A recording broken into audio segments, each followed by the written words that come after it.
Good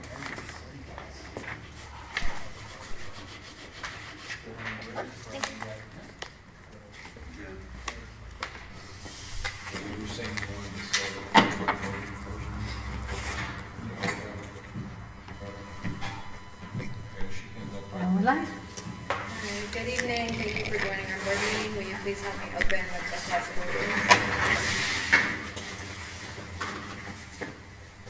I pledge allegiance to the flag of the United States of America and to the republic for which it stands, one nation, under God, indivisible, with liberty and justice for all. We have the roll call. Trustee Grimm? What? Trustee Grimm? Trustee Grimm? Here. Trustee Desberger? Here. Trustee Clark? Yep. Fiscal officers here, Superintendent of Public Works and Township Administrator, Here. Chief of Fire, Here. Chief of Police, Here. Code Compliance. Here. Thank you.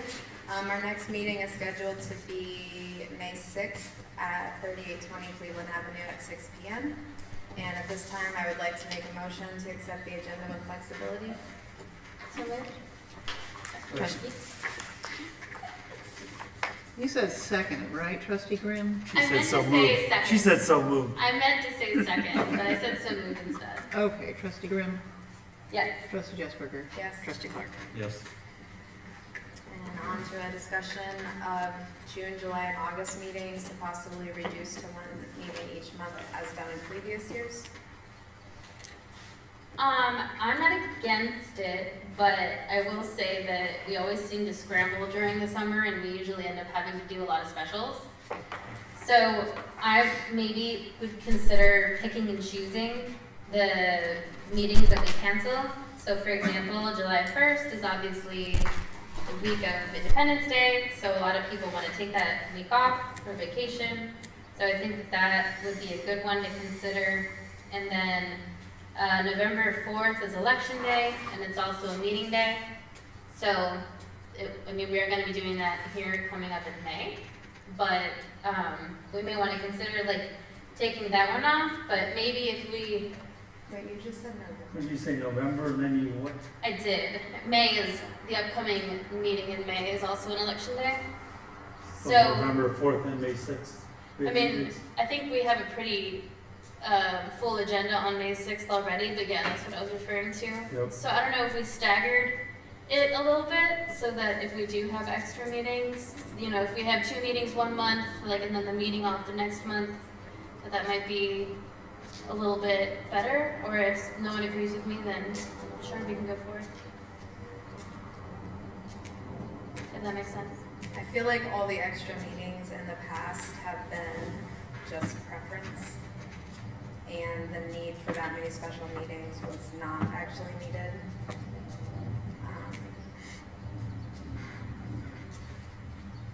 I guess I'm fine for anything, but a lot of townships do this. And I think it would be nice to give our department heads and the board a break. Especially those with kids that sometimes have family vacations because they're not in school.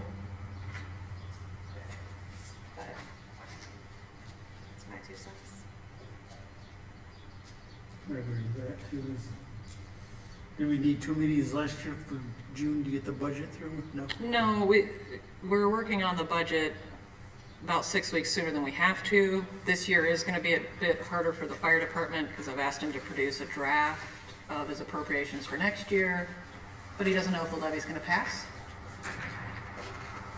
So I just sent out an email today about next time the budget working group is meeting, when this board could pass the budget, which is every year is always due by July 20th with the county. So I believe there'll be plenty of meetings sticking to our regular schedule and then going down to 1 meeting a month, keeping the first Tuesday our meeting and then not having the third Tuesday when we meet. And yes, historically there has been specials in the summer. There was also special things happening at that time that it warranted it. So as far as looking at that July 4th, Trustee Grimm was saying maybe around 4th of July, so July 1st being the first day of the month. I would be more used to people like wanting to take, they're gonna get that Friday off, like that coming Monday they might want off. So I would suggest we stick to our regular schedule, just cancel the second meeting of the month in the summers. I think it will be manageable. But it's good for us to have this discussion either way. So July meeting falls on what, July 1? Yeah. And you'd be approving the budget there or June 3rd. We will have a good draft of the budget to you May 20th, the whole board. So you could pass it June 3rd or you could wait till July 1st. I may not be here July 1st.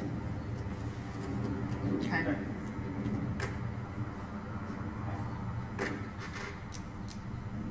Well, either way, you'll have a draft way ahead of that on May 20th. You'll be able to weigh in. It's fairly par for the course. You know, the biggest thing this board has to weigh is how much of transfers happen and when, but the budget is just setting up that money's there. It's not making the transfer happen. You still have to approve when a transfers happen.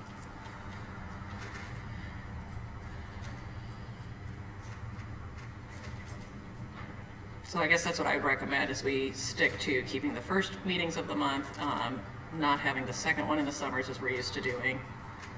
But if the occasion arises, just like when we have 2 meetings a month, if you need to meet additionally, you'll figure out if you can. Are we gonna be able to do a second session where we discuss the appropriations, kind of like what we did at the last meeting before passing it? We will have a draft to you by May 20th, and that will be over on the west side then. So if you want to discuss it, then we can May 20th, or we could do that June 3rd. I really like that public meeting format where we can just kind of discuss, go over the budget. I really appreciate that. If we can do it again, if not, I understand, but. We can do that May 20th. I just believe we also have an aggregation presentation on the 20th as well. We do. Yeah. Okay. And in between, like, I will send you out a draft. You don't need to wait for this showdown to ask the fiscal office questions. This is where you show off what you've taken in. So, yes, you can't discuss it publicly until you're all together, but we also don't need to wait. You'll see the budget before I'm bringing it to this meeting, is what I'm saying. So we can come in and you can go through with us individually before. Yes, and I'm open to doing that at any time. And then, you know, if there's a humdinger of just, I don't know what to do with this, and this is what I'm weighing, you guys can discuss that when you're all together.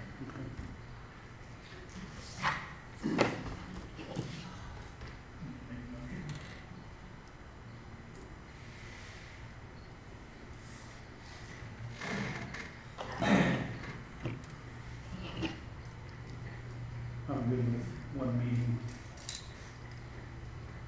First meeting of the month.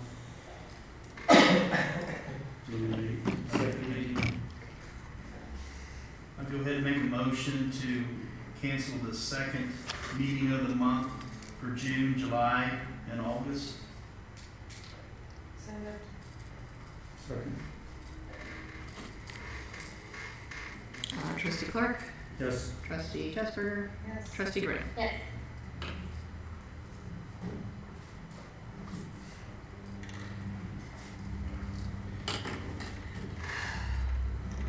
Thank you. On to public comments.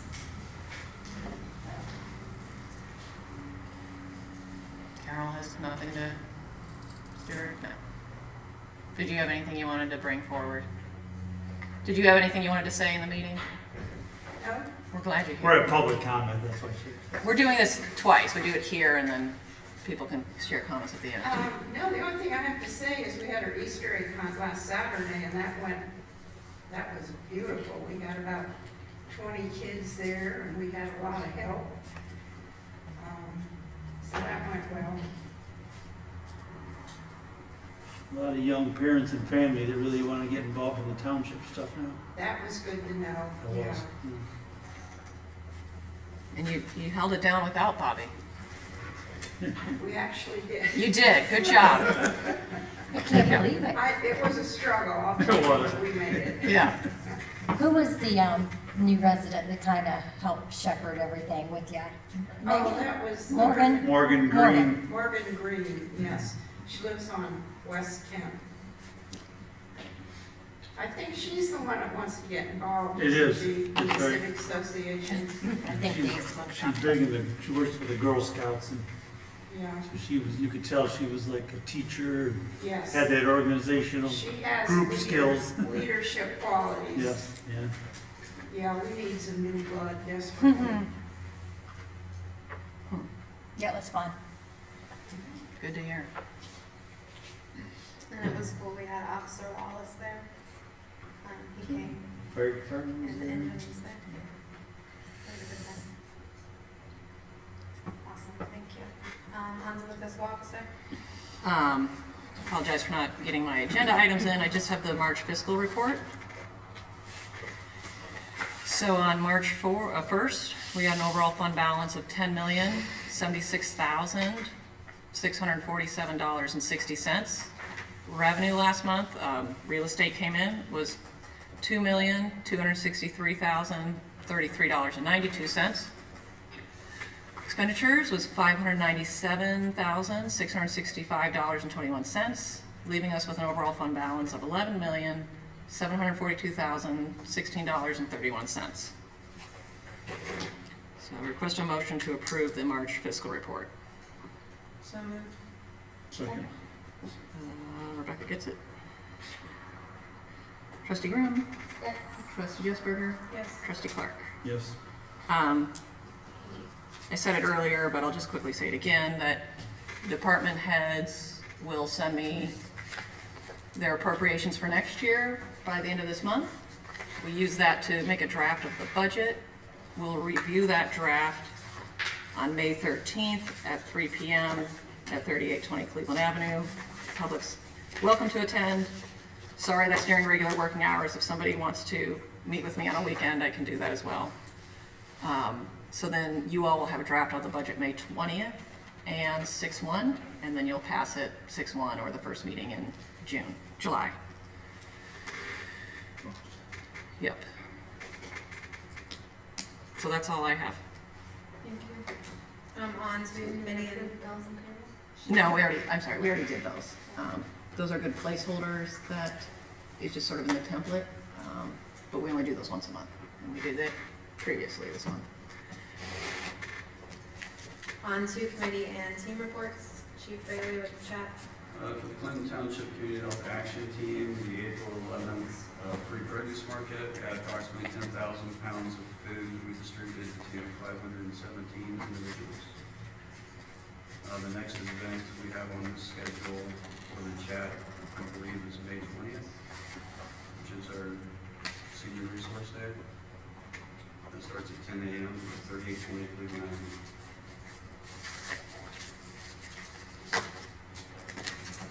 May 20th is going to be a big day. Are we still looking for vendors? I would have to reach out to Kavita, Okay. Cleveland County Public Health, to find out. I'm not sure.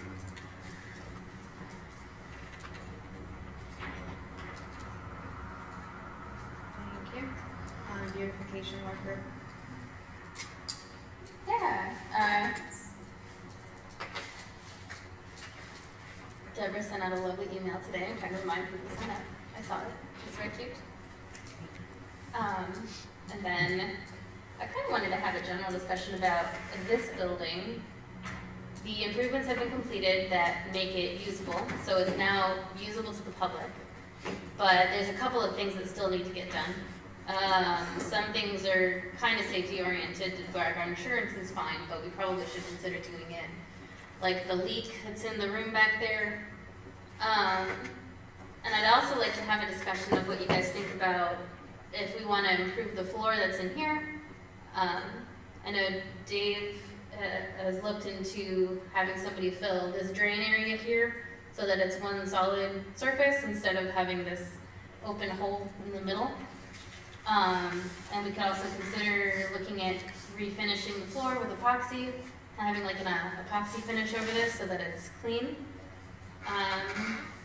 and I forget the other things that we discussed. Like, so we take care of the water leak, plumbing leak, floors, maybe some painting. Need to put some non-exits on some of the doors and a lock on the electric box shed. I think for now, we can get them things done. In the future, maybe upgrade the heating, cooling in here. There's no cooling at all, it's just the two heaters. So we might transition them into something else. Putting new door seals around the garage doors in the rear would help too. Just some things like that needs to be tidied up. There was some talk about whether we want to paint the outside of the building with stucco above the brick. It's kind of a green color now, if we want to change that color. Just things that we can bring to the board as we move along. But as far as the Trustee Grimm said the public can use this space now, so that's a big improvement. And the other things you're talking about is just going above and beyond what we kind of needed to do, a requirement to open this space back up. And right now, the space over there should be ready to open. Just that one room. Good. Right. Once we get the floor and stuff done over here, then this area can be opened up also. So I guess the floor, questions of what would you like to see of that list going forward, and we can unpack it. We can reiterate the list so that we can consider.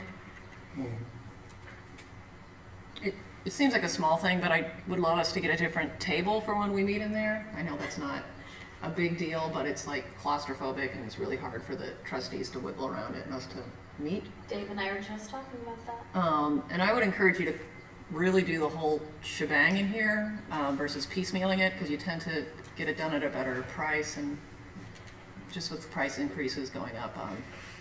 That's what I'm doing in my household, is spending money I don't even have, because the prices of everything are going up anyway. So it would be nice, and I know everybody agrees with this, it would be nice if we could use this space in a more official capacity, with the caveat of holding up on the HVAC, that would probably be the most expensive part, and other than that, I would encourage this board to really go gangbusters on it and get it nice and move forward. And not to say not to do heating and cooling in here, it's kind of a whole other bigger bell and whistle, but I love those standalone, like Mitsubishi units. Okay. Yeah. Not that I make the decisions, but and we did allocate a good amount of money for capital improvements, and this is the only thing that seems capital improvement happening this year. Like, I think 200,000. So I'm not saying spend it just because it's there, but we did appropriate it. So it's a sensitive subject, but are we assuming that we will just never have fire over here again? That's what Chief Rayleigh confirmed, that was his thoughts.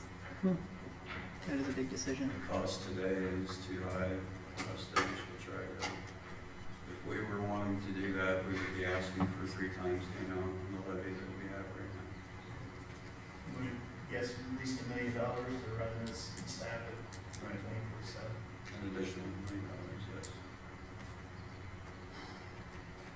yes. Are we anywhere close on this? I feel like we've been having this discussion for the last 3 years, and there's never been movement. We start and then it stops, and then it starts and then it stops. So are we anywhere near completion with the agreement? That's what we were just saying. So that room right now is usable. So now we're talking about trying to figure out how to get this room and the back room usable.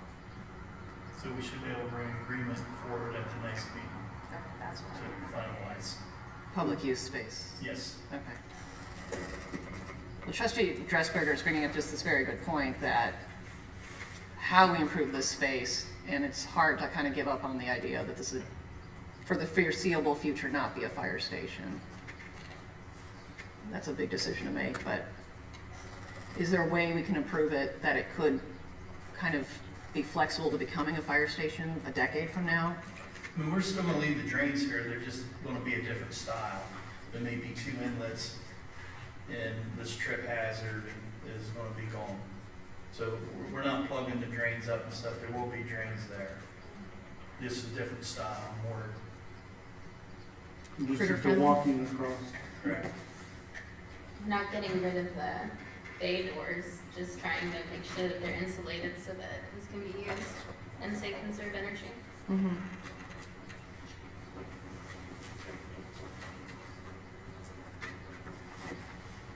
So, are we willing to invest in the leak in the back room? Didn't you just say it was fixed? No, the plumbing leak needs to be,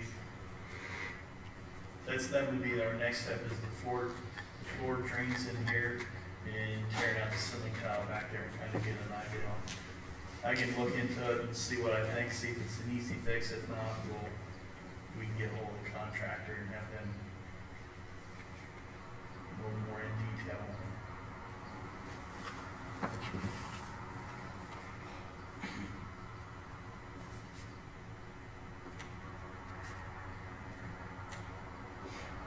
Just kind of give them an update what direction we're heading.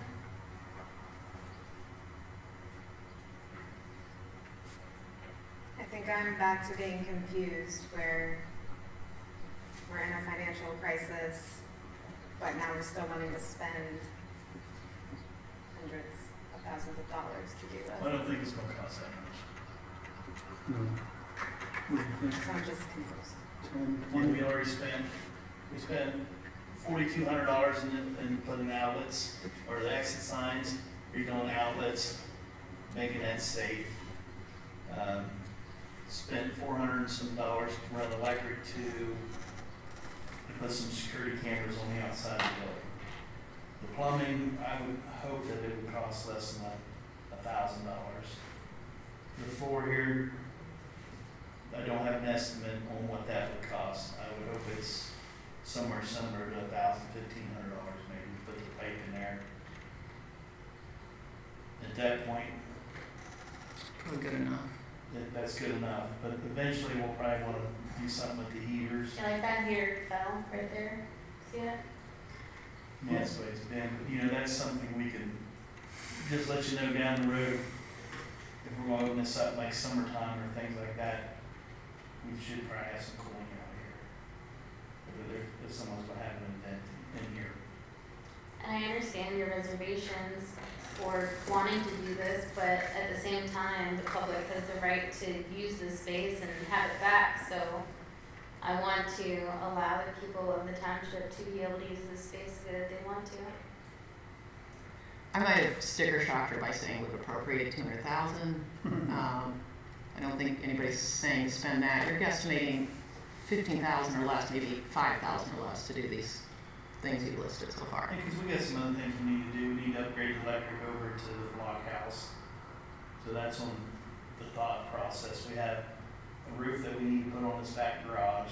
We're talking about painting over 3820 some of the hallways and stuff. So that'll all chip in, chip at that 200,000. But I still don't see spending We're, 100,000 this year unless something ridiculous happens. Well, I think maintenance is important. You don't do maintenance to your home, eventually it starts to deteriorate, so I think that. I mean, that's what this board is doing, is catching up on maintenance that hasn't happened here. So certainly the board will cross a bigger bridge before figuring out if this should have heating and cooling, because that would be pretty expensive, and maybe just getting this open to the public will be good enough for now. When the weather's a bit like this would be probably good enough without heating and cooling. I know the facility at 3820 is getting a little bit of age on it. We had some issues with some of the heating and cooling over there already. Minor repairs, we have one line that brought out, capacitor bad, things like that nature. As it gets a little bit, as age gets onto it, then things want to wear out. That's why we have that money budgeted. It doesn't mean that we're going to spend it or we need to spend it, but it's there just in case. 3820 needs some paint on the walls too. Yeah, Yeah, I that's- said that earlier. I know, I just. We still need that paint. But when was the last time this was painted? The 90s? 91, 92. Yeah. I was in grade school. I don't This think, tall. like this area here, I don't think I'm gonna enter this area until we've done upgrades on the heat and cool. Yeah, that makes sense. We just come in here, clean it up a little bit. That's another thing that's gonna be on our list. We can do that internal. Start cleaning out some of the closets, get rid of stuff that we don't need anymore. Just clean it up, get all the cobwebs down and things of that nature. So, heating and cooling, plumbing, fixing the floor. I think those are the three big ones. And then potentially considered, because there's a lot of cracks in this floor, doing some sort of a resurfacing in here could be beneficial, being concrete or epoxy or something, just to clean this up a little bit. Not just the middle crack. And then if we can get quotes on pricing for these things, and then maybe we can make a decision at the next meeting.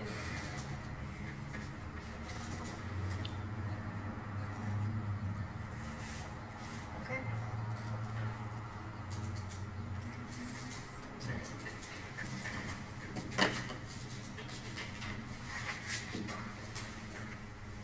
You hear anything more about beautification, the yard competitions, anything like that you guys are doing? How many, have we gotten anybody to sign up yet? I'm sorry, I missed the question. What was the question? Beautification and people signing up to be judged or judges or. Oh, we just pushed it out today. The official Yeah.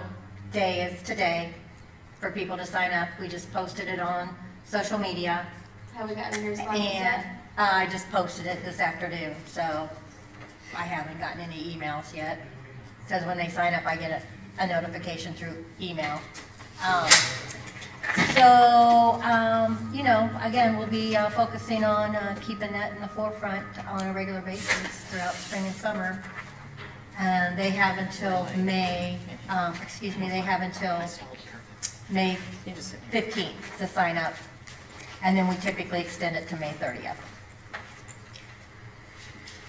So you can click on the link and check it out. It's essentially the same form we used last year with the little updating, and gave people the ability to upload more pictures too, before pictures. I think it's a great week to send before pictures because everything's so before It's still with all the freezing. rain. Yeah.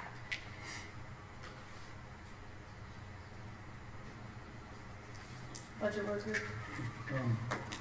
Got mentioned we're gonna have a meeting on Thursday, May 13th, but then Mike brought that the county's gonna have a big event at our 3820 that day too, so. I mean, do you want us to move it up to the weeks before? If you want to move it, yeah, because, I mean, we're gonna have that community room most of the first part of the afternoon, around the 3 o'clock time. Uh-huh. Maybe, maybe not. Maybe not, I know around 4 or 5, we usually get dinner, but we put that back in our break room. Or whatever would be easier. Okay. After I saw that come through, I just thought, well, might not be able to participate. He'll be doing cock things. Well, when you sent that, and I was like, I better get back right on that. I mean, I can handle meeting even in our office. It's big enough to meet, just to stay out of the community room. Oh, yeah, we can do that. I could move it up a week sooner, but I don't want to take anyone if somebody really wanted to attend on the 13th. So we can, I guess, play that by ear.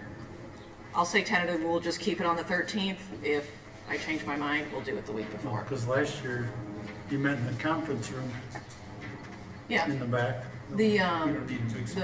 Cleveland Avenue road people are in there Right, occasionally. right. Yeah, So I mean, your office would be plenty big enough. yeah, our office is big enough. Okay.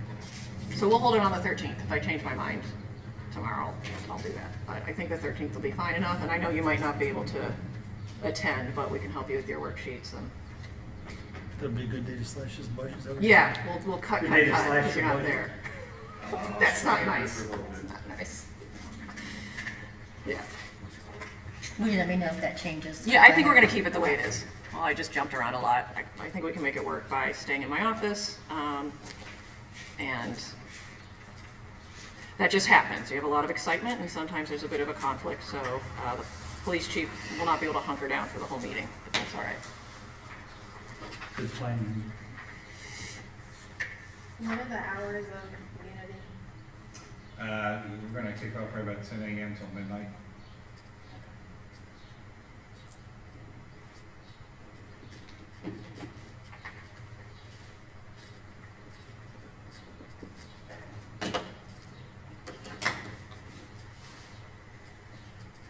Okay.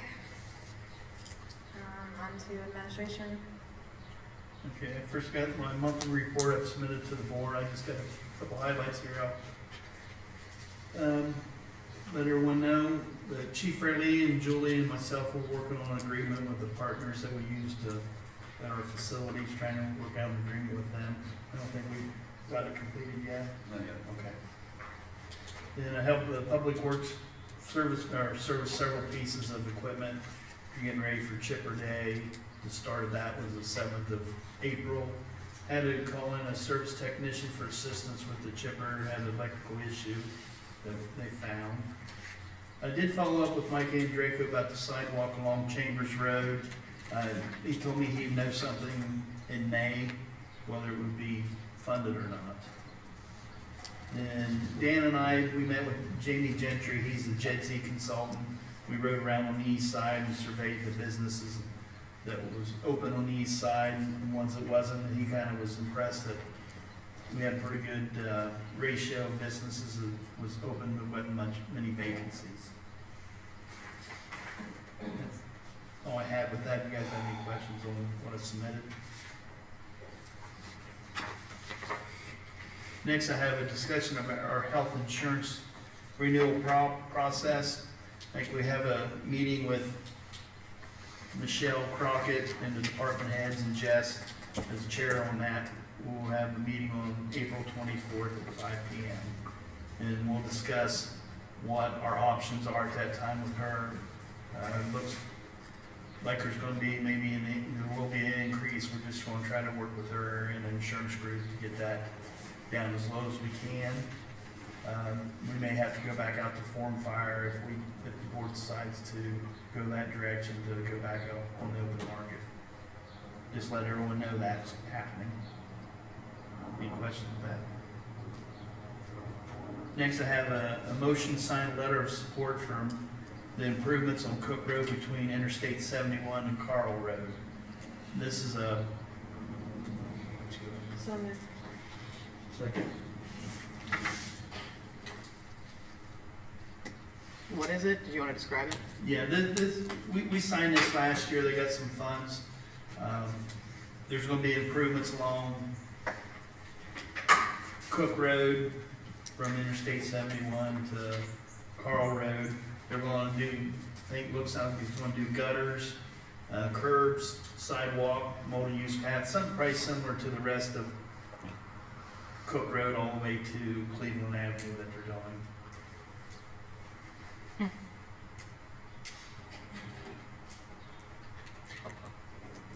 Do you know which side of Cook Road might get a sidewalk? Or am I What's going making on stuff now up? is the south side on Cook Road all the way to Carl's going to be sidewalk and multi-use path on the north side. Oh, So wow. I would assume that they would continue that all the way Huh. through. That'll be really good once it's built.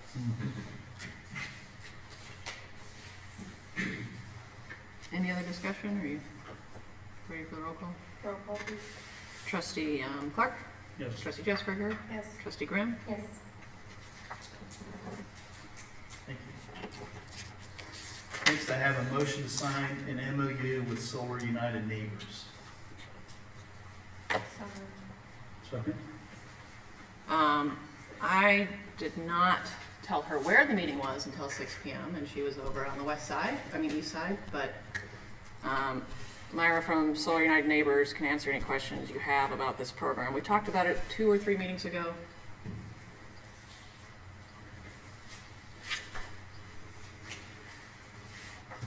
What does MOU stand for? Memorandum of Understanding.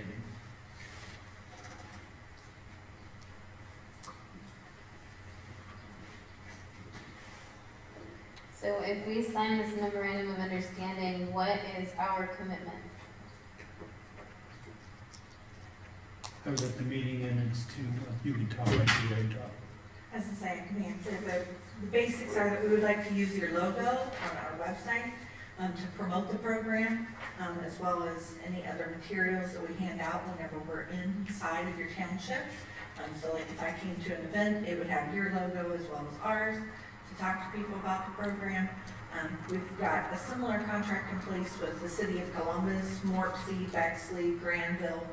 So it's not anything unusual or too scary. There's no cost to the township, and we're a nonprofit, so we're not selling anything to anybody or anything like that. We're just trying to help them to know that their township is supporting them if they choose to go solar, and that they would have the educational resources available to them at no cost, so that they can make good choices about it. Welcome. I'm sorry, could you introduce yourself? Oh, Mariah Williams, sorry, Solar United. Sorry, It's nice to meet you. I get excited and started answering. She did a solar forum with us maybe last August. We threw it together very quickly. The police chief, no, somebody got to kick the tires of the lightning. You did. Okay. So what her organization does as a nonprofit, they bundle residential, and this would also be small commercial. They bundle projects to bring down the price. So the estimate is 20, maybe 30% lower by going in together. The newer phase that they're doing is they work with another company who does more vetting, and they're able to hire 2 or 3 solar panel installer companies. It's cheaper for the companies to do more in a smaller footprint. So this is us partnering with them. They would manage the promotions. And they're also doing battery backups. So about a third of the houses on Cook Road already have solar panels. And some folks there may just get batteries in addition to their solar systems. And somebody who has nothing may decide to do both. And without that program, you're left on your own. And there's a whole lot of solar companies out there. And so what their company does and the other company they're partnered with is vet those companies and have not fly-by-night solar companies. So without their support, you're really left to figuring out a good solar panel installer by yourself, which I've gotten quotes. The quote from my house 2 years ago was $36,000. So if we're able to do this, I can just click on their website, say this is where my house is, this is a utility bill, and they'll remotely give me an estimate. Tell me if I'm wrong. And then a person will come out, ABC Solar Company will come out and get more precise. And I would want to move forward with it or not. And anything you sign is with the solar contractors, not with anybody else. So it's a direct contract, and you're immediately the owner of your panels, which is what we always advise people to do. You don't want anything rented, attached to your house that somebody needs to service, because they won't. They only care about the copper and not it. So any power purchase agreements we always advise against. And even if you don't decide to go with those installers, we're still there to offer you support and education. Even in states that we don't have staff in, we answer questions on a daily basis. We're taking about 14,000 calls a month through our help desk at this point. But we answer on everything from REAP to the Rural Energy for America programs, clear down to people that are, looking to maybe think about solar or join a community solar program. So we try to be there for everybody. I'm not a fan. Mariah, how many companies do you work with? Here in Ohio, we have about 130 installers on our list. Locally, we have 2 companies that we have fully vetted that will be handling the installations. I'm sorry, how many companies? There's 2 that we're going to be working with. We look at the size that we expect the program to be. Last year, Cleveland had about 1,700 people through the program for education, and then 100 people, 105 contracts were signed to get solar on their roofs. Each installer can usually handle 1 to 2 installations per week. We're wanting to make sure everything can be completed between the June signing dates and the end of the year, just in case the tax credits change, but we don't leave anybody hung out to dry on what they're learning about for federal tax credits. So we figured out from there that we need about 2 installers to be able to knock out all that work. So we are working with ARP, which is Appalachian Renewable Power. They're out of Athens. They have a local office here in the Columbus area too, as well as Ohio Power Solutions. They're out of London. Their owner, Bob, is a great guy. He's been helping with the Empower program out of the Impact Community Action Center to help train students so that they can become installers. So he's helped them get equipment and classes, and go see real panels, get kids on the roofs and stuff, so. Are you looking to, are you trying to expand the installers that you work with here? We offered it up to more than 13 different companies locally that had the option to bid in. Some of them already are at the work max, but they're booking 6 and 7 months out. We knew that that was going to hit right up against those deadlines to have things done by the end of the year. And since the federal government has not decided yet on what they're doing with the tax credits, yeah, what they have they decided recently. But, you know, until we know what's going on with those, we don't want to tell people things that we can't confirm is true.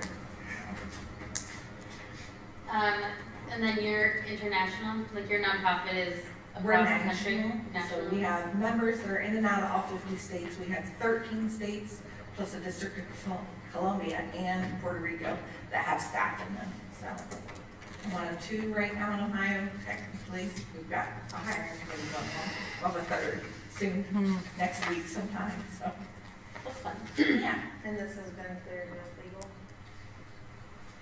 Yes, I'll get to that. Just let everyone know, this is a 3-year agreement. We can cancel for any reason with a 90-day notice.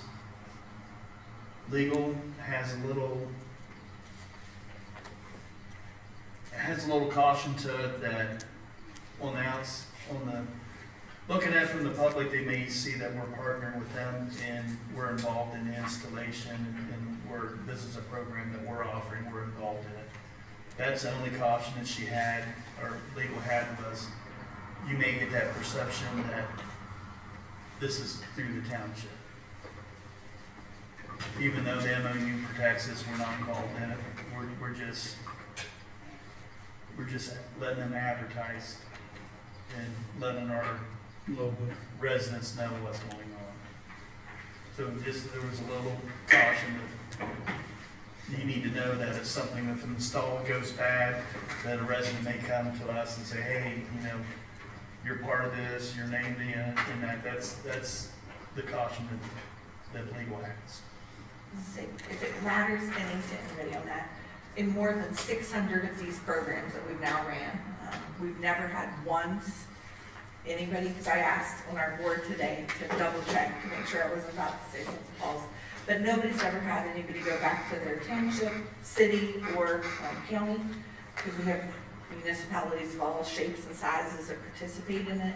Everybody always comes back to either us, because, you know, we're who they see and take the classes from, or they go to the installer, rightfully so, which is exactly who they should be going to. What more often we see is, and this is why the city of Columbus originally brought us in 5 years ago, is that their city attorney was dealing with more and more people that were having a bad experience with those fly-by-night installers, those scamming guys that knock on your door and get super aggressive and won't leave. And they weren't either completing the installations or they weren't up to permit quality and they weren't getting to be turned on. And people were rightfully mad and going to the city and saying, hey, you know, can the city attorney help me with suing this company? Can you help me get to the Better Business Bureau? Can we get to the state attorney general's office? And the city was handling more and more cases like that. And they were like, how can we slow this down? And we were like, well, education.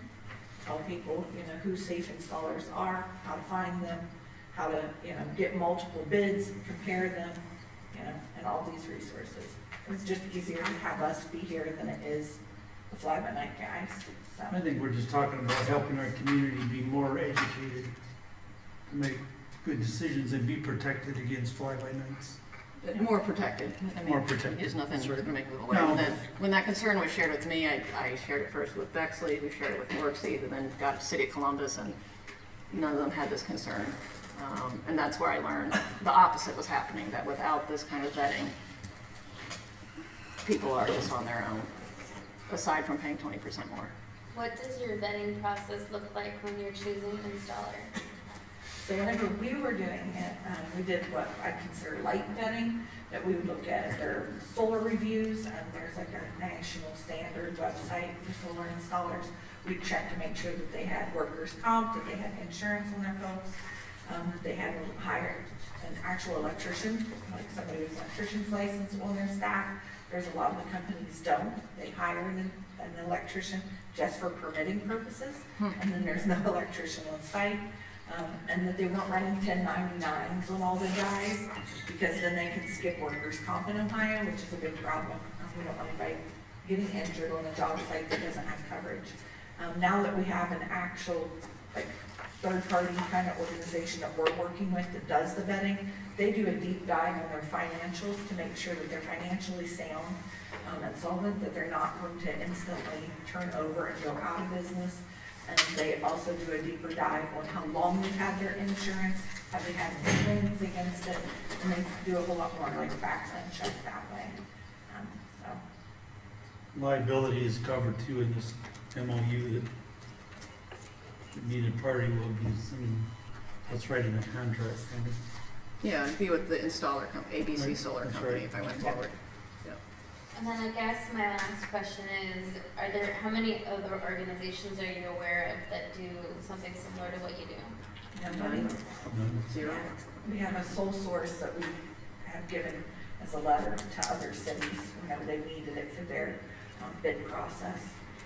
But there's nobody else out there that does it quite like we do. They're solarized, they're primarily focused on the East Coast. They do a similar process for setting things up to help with the group buy program, but they don't have any vetting process at all. And they also don't do any advocacy. We work with cities then to, like Columbus last year passed a net metering policy for their municipal electric companies to have a way to have that energy purchase back. They didn't have one before. We helped them with getting that policy in place. Again, that's just part of like what we do once we're in a location to help with things. So.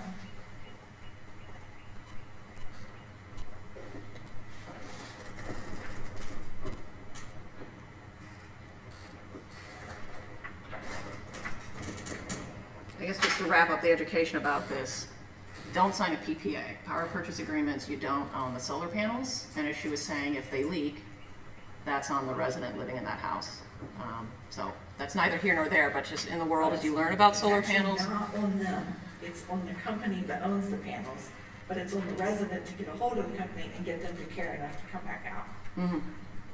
So as much as you can, you try to avoid PPAs, but people do that. It's like renting instead of owning. If there's no other way to get solar panels, it's probably better than not.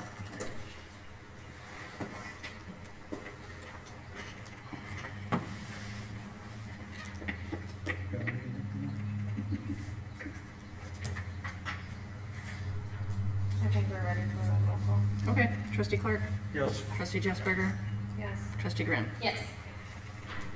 And I apologize again for not telling you the location until the meeting started. It's okay. You got to see the east side and west I side got today. to see it all, and the wonderful space that they're going to like fix up with your Yeah, you saw beautification it. project. Yeah. Right? So it looked like it needed it today. Okay, moving on. Next thing I have is, we've had some discussion about energy aggregation, and we'll have a presentation by Archer Energy at the May 6th meeting.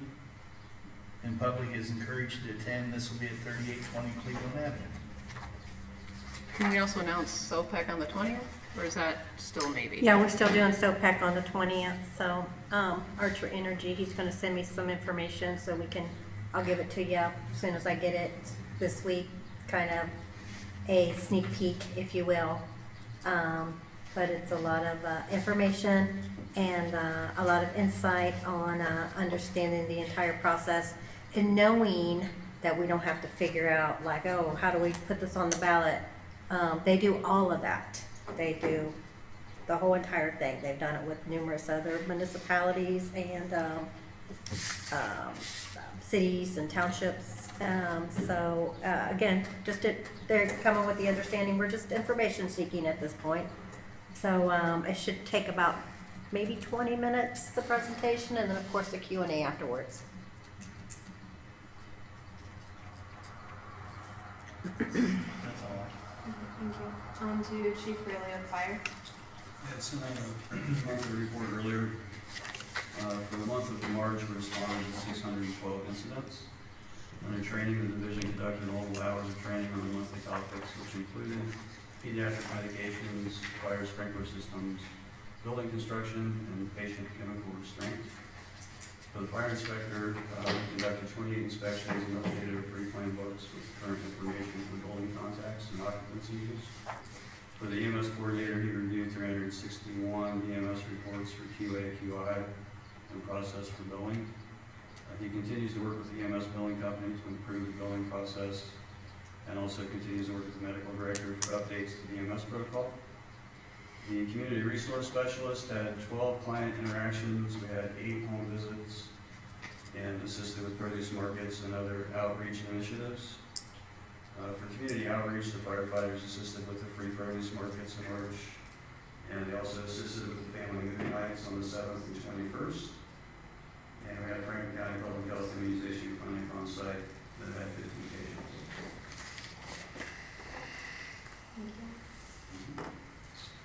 Next, I'd like to request a motion to approve transferring $90,000 from the general fund to the FEMA Fire and EMS Staffing Grant Fund. Second? Trustee Graham? Yes. Trustee Jesper? Yes. Trustee Clark? Yes. That's all we have. Thank you. Chief Adams for the police. Monthly report, sent that to the board, week before, so I went time this week. 602 calls for service in March. And as some of you know, I was on vacation last week, but we had a double shooting in Northern Lights at the liquor store. 2 people injured out of that. We also had Officer Collins involved in a car crash. Previous weekend, we had insurance out today, or yesterday, I'm sorry, and they deemed that vehicle to be a total loss, so we'll be working with insurance on that. Officer Collins came back to work the next day, so bumps and bruises, but other than that, not bad. Amazing. The other item I have, is to notify the board, we've been awarded the State of Ohio Body Worn Camera Grant, in the amount of $29,207.50. And we're still waiting, to hear word back on our, body vest grant that we applied for as well. Good job. I'm still looking for our work ranges. Good. Hey, we haven't been told no on that one. There's a chance, we can pray about it. We still have one out there. What are you looking to do, as far as a cruiser for Officer Collins? Like, did the other driver have insurance? The other driver didn't have anything, no license, no insurance. So our Otarma, Perso, came out the other day, like I said yesterday, looked at the vehicle. They're gonna give us, a check for the damage to the car, the equipment, and then to reinstall into a new vehicle. So they cover the installation costs, the graphics costs, and some of the damaged equipment. Most of the equipment in that car cannot be reused. Actually, buckle the roof of the cars, everything in the back, electronics trays, all that stuff's destroyed. I don't know if anybody's had a chance to see it, it's in the road garage right now. The fire department had to cut into the back to get it open up today. So yeah, I talked to Coughlin, where we got the last 2 vehicles from. They have a few on the lot still that we can get. Like I told you before, the prices are going up. The ones on the lot we can get, it's about $1,000 more. If we have to order, it's going to be more than that. So hopefully we get back from insurance in the next few days, get a check, and then we can bring that to the next meeting.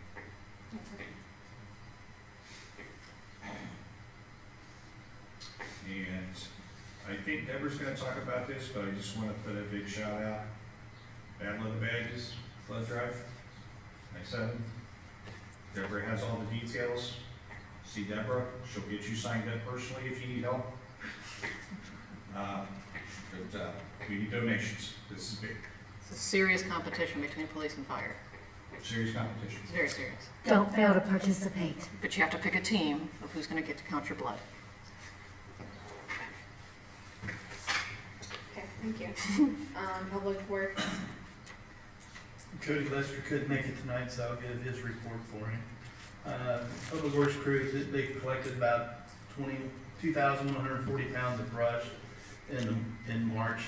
We really didn't officially start collecting brush until April 7th, so this is just trying to get ahead on what was out there. The crew went around and painted the bases of the solar lights that was chipped away, and they water brushed them and painted them, so they look a little better now. The crew started to cut back in some of the alleys, but then we're chipping now, so we'll work on that as the summer goes on. And they collected about 6 tires that was found around the township. That's all we had. okay, thank you. Code compliance, I submitted my monthly report to you all, and a couple highlights. The 4 properties that Elmore and Dresden, which I made a presentation on last year, they have not complied with anything the environmental court has asked. They have a hearing coming up on May 7th, and if they fail to have done anything and come into compliance, they will begin being fined $200 a day until such time as they take and remove all the code violations. And if they continue beyond that, they could face foreclosure of the property. Of importance to people here on the west side, because we have a lot of concerns, this vacant property right down the street here at 945, the individual who owns that, instead of trying to do anything to come into compliance, has chose to sell it. I received information today. Dave and I had a couple phone calls with local realtors. A local investor is planning on buying it and maybe doing something, maybe multi-family purpose or something like that. That's still up in the air, but that sale will be forthcoming. Just so everybody understands, once you have put these zoning violations in place, it's against the property and the owner. Even if it transfers ownership, the new property owner is still responsible to make sure that the property comes into compliance. So it will be cleaned up no matter what. It doesn't matter who it is, but eventually all those problems will be taken care of. Let me see. We have one particular property down in Dunbar. The family's had the building down there since 2001, and they have had some family squabbles about who's going to take care of it. And there's a different person involved, and he's been more energetic and about getting things cleaned up, and they've put a new roof on the facility and trying to fix the 8 apartments up. So there's some big changes down there, which we're very excited to see. And that's all I have. awesome, thank you. Oh, actually, one other thing. On the car stuff, the reason it says 10.5, if you notice for impound or removed vehicles, is there was a pickup, just a cab that was taken, so I didn't think I should really count that as a full vehicle. Precise. Great. Lovely. Wasn't worth the half minute. I'm glad to see 2091 Radnor's more cleaned up. I was somewhat losing my mind because I'm hoping to sell my rental next door, and it sure wouldn't look good with 5,000 trash bags. Is the 2 vehicles in there now. I have never seen cars in the garage there, and I lived next to it for 20 years, so great. There's one in there. I know, it's You amazing. couldn't see it, but the doors are open, I can tell you that. No, I did see it once when I drove by. I just was so relieved to see Oh. it wasn't a large dumpster. Well, as anymore. I may have told some people, the son who was down there taking care of cleaning the property up, he was estranged from his father for many, many years. He's the only one left. He does not live in Franklin County, and he has a full-time job and a child, so that he all of a sudden, he has this huge problem thrown in his lap. You know, 15 years ago, and I'm sure you can attest to it, they had cleaned that property up before.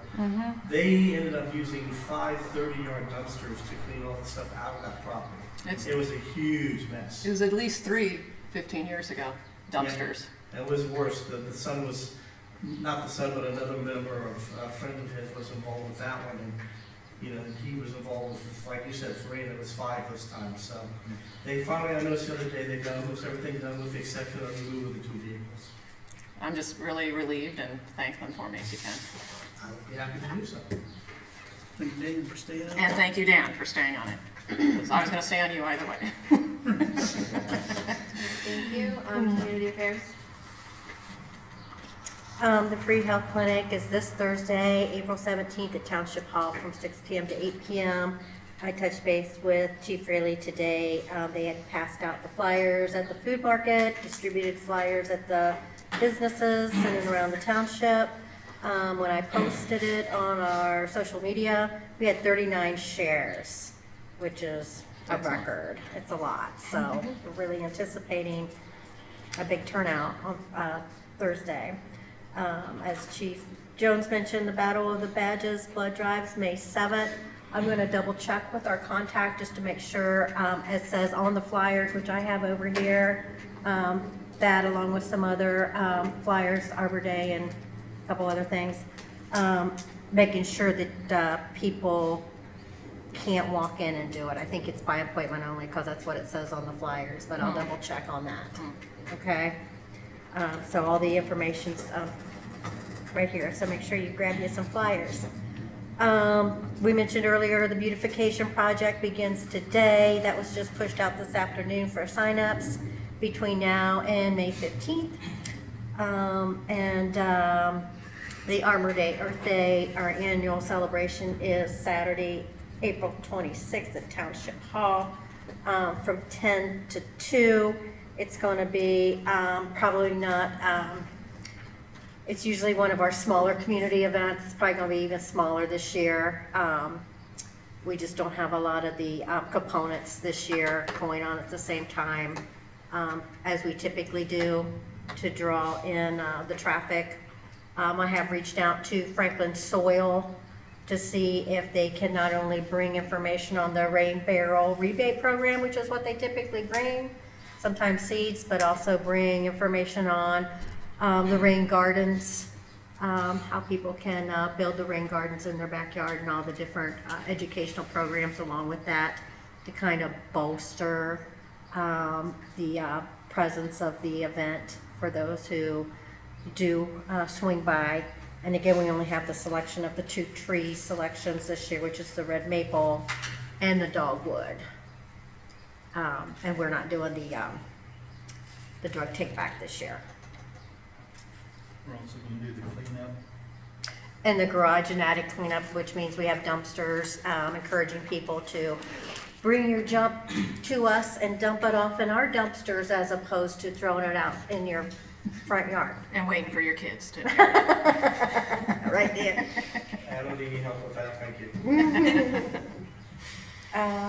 So yeah, that's it. Was there also going to be a letter sweep? So we didn't schedule one this year. The organization that we've worked with in the past has not reached out to us for this event. Just making sure. All right, thank you. On to appreciations.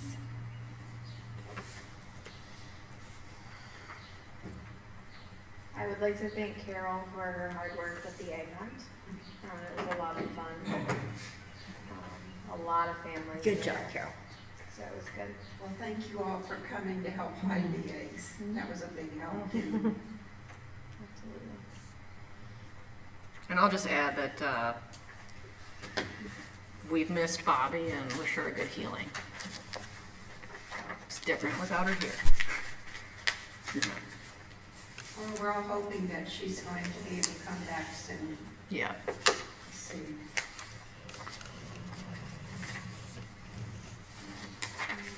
There's no other appreciations. At this time, I'd like to make a motion to enter into an executive session for ORC 121.22C1 to consider the appointment, employment, discipline, or compensation of public employees. Trustee Grimm? Trustee Grimm? Yes. Trustee Jeffberger? Yes. Trustee Clark? Yes.